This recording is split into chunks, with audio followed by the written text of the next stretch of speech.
Hey rock stars, Lij Shaw, and you're here at AES 2022, and I'm standing here at the SSL booth with Fadi Hayek. How you doing, Fadi?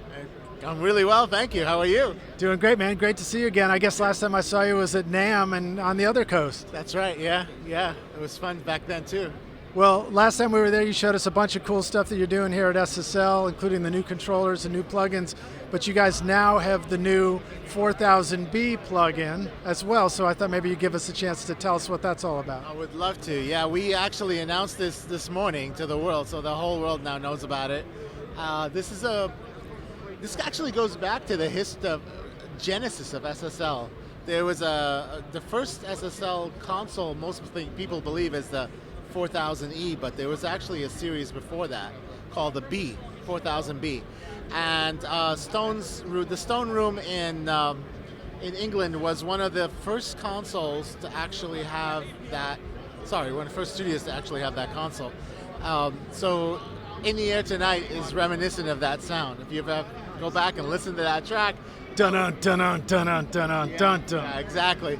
And it was really the first time SSL did a production series console. Another example of moving pictures in Canada. Yeah, Rush did that on this console.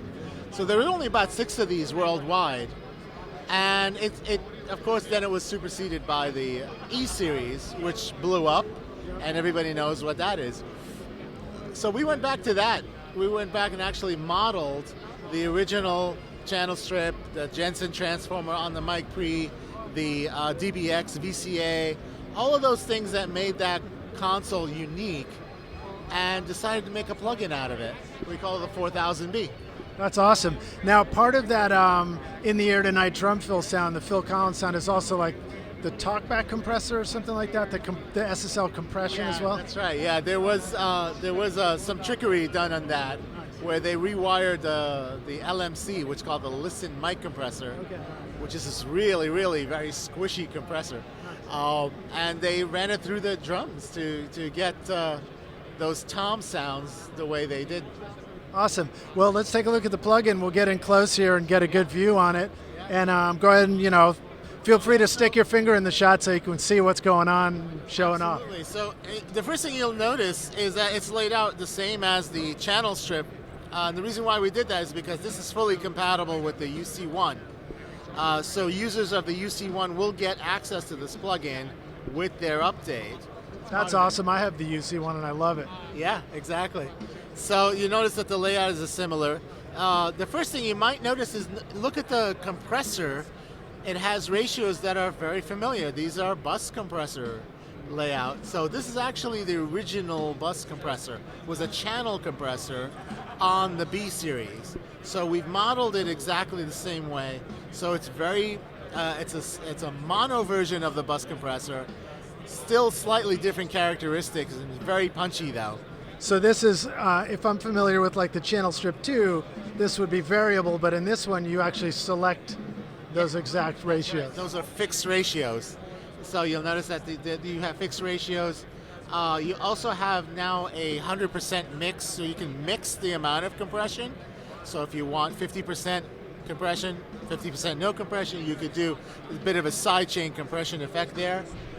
Something else that's also new to this one is you'll notice there's a fader right in the middle. That's the VCA, the DBX VCA here. So the black, what used to be called the black can VCA, was modeled here. So if you overdrive this, you actually get some of those characteristics of the DBX. And that changes the characteristic of the sound totally. So just the very nature of a VCA fader had a certain sound to it, mixing on the console. I think I was asking you this, and you explained it, but like I remember hearing Chris Lord-Alge once talk about, bending the console, and you said, right? Yeah. This is bending the desk in the original form. Yeah. Nice, awesome. Yeah. Well, so let's see what else. Otherwise we still have similar things that we might expect to see, like the filters, the EQ bands, and things like that. That's true. The layout on the 4000B still, came right across on the new consoles and the current consoles. So that whole layout is identical, but they are very different EQs. These were actually designed in a very different time They were designed really for users who are tuning EQs by ear. So the characteristic of this EQ is much more subtle and a little bit more musical in many ways. I almost think of it along as a Pultec style almost. Oh, really? But it's much more subtle than the E series, but it's very musical. It's lovely sounding. And one last thing we added the Jensen transformer here, because that was the microphone pre that was on a 4000B. It was a Jensen-based transformer mic pre. So this mic pre is the circuit, is the model of the Jensen, and as you drive it up, it automatically adjusts the gain staging so you don't overdrive the output of the plug-in. So you keep the gain exactly the same, but you can adjust how much signal the transformer is seeing. You get more of that coloration of the transformer. Okay, so now that's very cool. So like if that had a particular sound, we can get that back with this plugin now. But would we have actually been using the mic pre as part of a mix setup back when we were mixing on this console as well? Or is this more like, had we been also recording through the console, we would have had some of that sound and it's a way to recapture it on the mic? That's true. Well, originally that was how you recorded through it. You recorded through that transformer. I'm not even sure if you're able to go into the line pre through the transformer. That's a question I don't know. But that's essentially what we're doing here, is imagining that we are taking that transformer as a line level pre and patching it through our signal. That's very cool. All right, awesome. So we can basically get a little bit more of that glue of the sound, like everything kind of packing in together in a punch. Yeah, it's actually an interesting transformer sound. I played around with guitars on it, cabinets and direct guitars, and it does amazing things to guitars. It reminds me of like a lot of the Police sounds. I like those records a whole lot. Yeah, things like that. When you dig into it, you realize, oh, there's a lot of 80s, early 80s in here. That's very cool. All right, well, maybe we should just show off some of the basics too in case this is still new to somebody. Yeah. So Rockstars, if you're not familiar with the UC1, that is the hardware controller that interfaces perfectly with this plugin and with the Channel Strip 2, the first version of the plugin. That's right, yeah. And that allows you to just simply reach up and grab a knob on the controller, and now you're controlling every single one of these knobs on here. Fadi, do you want to tell us a little bit more about and then what's down here and all that kind of stuff? So down here you'll notice that there is an expansion button over here, so you could change the compressor and use it purely as an expander. Now this was typically always on the current model, so here you have the ability to engage it as purely an expander. Down over here you have the ability to rewire the signal path, so you can have it EQ first, filter second, dynamic, or any order in between. Plus you can also do some parallel settings with this. So I could adjust the EQ to be before and after. So all of this allows me to redesign each channel's characteristics, how its signal travels through the channel.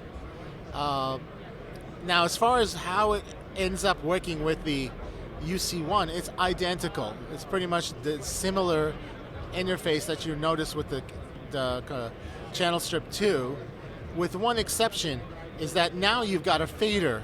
So on the UC1 we have a menu where you select the option button on the UC1, and then it shows you the mix of the compressor and the fader control. So now you can adjust these parameters for using the UC1. Okay, so now the fader here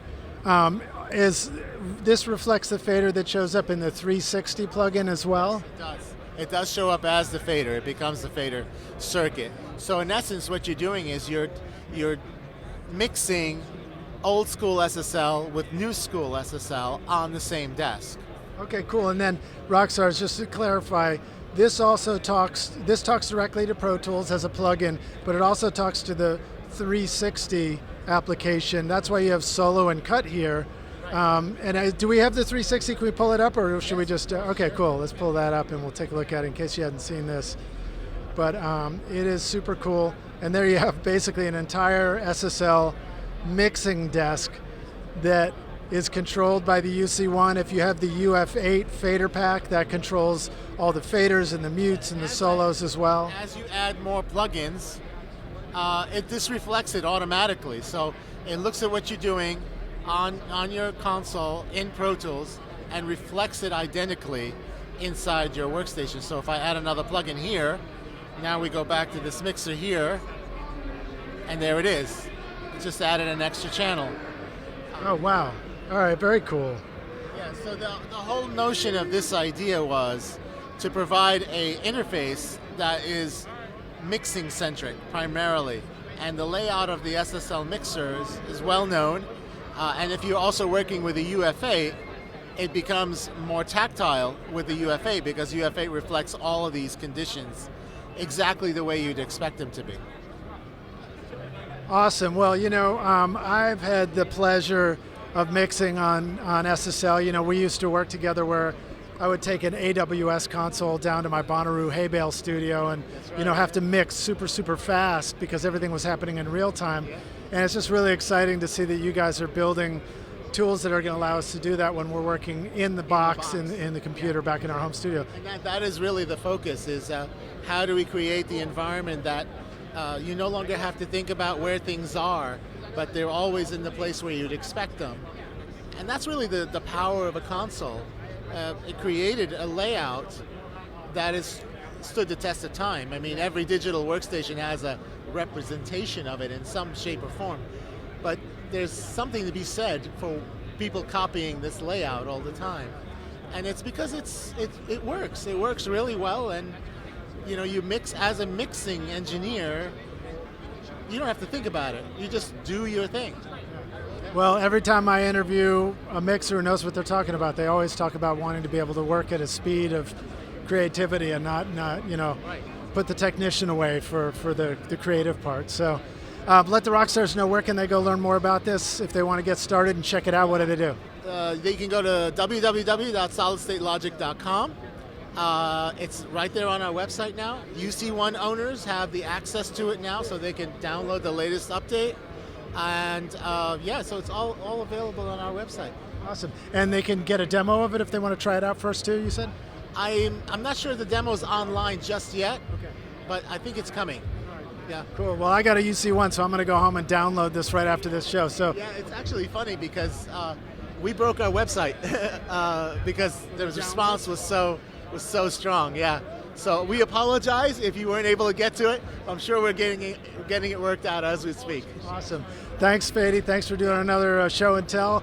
Rockstars, thanks for watching. We'll see you guys in the next video. Cheers.